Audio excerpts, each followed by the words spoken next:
magandang araw and welcome! So for today's video, ayan, dahil nga po naghahanap kami ng trailer at sakto naman dahil nasa labas kami, meron kaming na-chat na from 30 minutes lang sa aming current na tinitirhan, meron siyang binibenta na trailer na worth $400.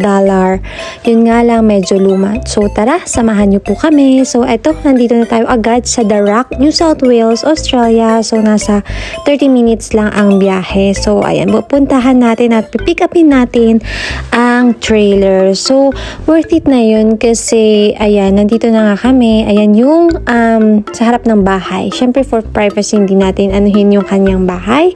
So ayan, ang nakakatuwa naman kasi is kahit luma na, pwede naman gawan ng paraan at saan ka makakita ng ganun kamura na trailer at hindi lang yun, yung ayan, tinuturuan niya kung paano gamitin. And then ito naman yung town na kung saan namin kinuha yung trailer. So quick tour lang to. Ayan, pabalik na kami agad. So anyway, regarding dun sa trailer, kasi nga po tutulungan namin maglipat yung aming kaibigan, kaya napabili na din kami para for future purposes, hindi po ba? Ito yung simbahan. So sideway, ano lang tayo, paiba-ibang topic. Anyway, balik na talaga tayo sa trailer. So ayan, mamaya makikita nyo ang itsura ng trailer, kung gaano siya kadumi, at i-update ko po kayo kung paano namin nilinisan. So, eto, pabalik na nga kami ng another 30 minutes. Mabilis lang naman ang biyahe kasi nasa 100 ang speed ang driving. Oo. So, ayan. Yung food works nila dito, yun yung grocery store. Ayan. Maliit na town lang to. Hindi katulad ng current na titirhan namin. Pero probinsya pa din. Pero malinis at maganda pa din. Ang daming puno. Yun talaga kapag province dito. At clean and green. So, anyway nga, ay pupunta kami sa Bunnings. Ayan, quick tour lang tayo ulit. And then, bibili kami ng ano yung mga pwedeng gamitin para malinis naman ng onte. At nakakatuwa kasi alam niyo, kahit trailer kailangan naka-register. So sabi naman nung previous na may-ari is kaka-register lang niya. So meron pang another siguro mga 11 months bago i-renew ulit. So worth it na din sa price na yun. Kailangan lang linisan at talagang ma-rusty na siya at madumi nga. Ito nga yung daan na pabalik kung saan kami nakatira. Pero dahil pupunta tayo sa isang warehouse na do-it-yourself, ang pangalan is Bunnings Warehouse. Ayan.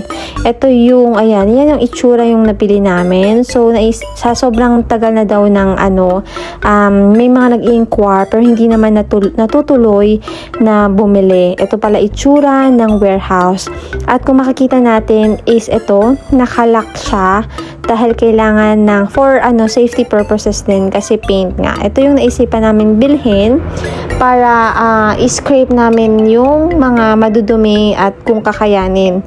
And then naghanap din kami nito. Parang brush siya na siguro to help din to clean.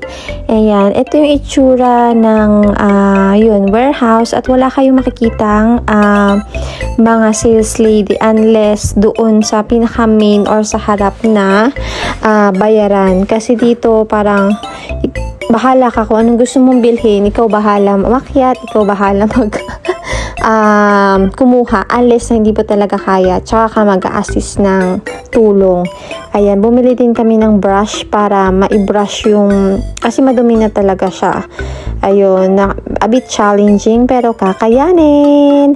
Ito naman yung heavy duty na drop sheet na para in case malinisan namin pang patong or to prevent din na madumihan. Ito na nga, nandito na po kami sa bahay at yan yung itsura niya currently.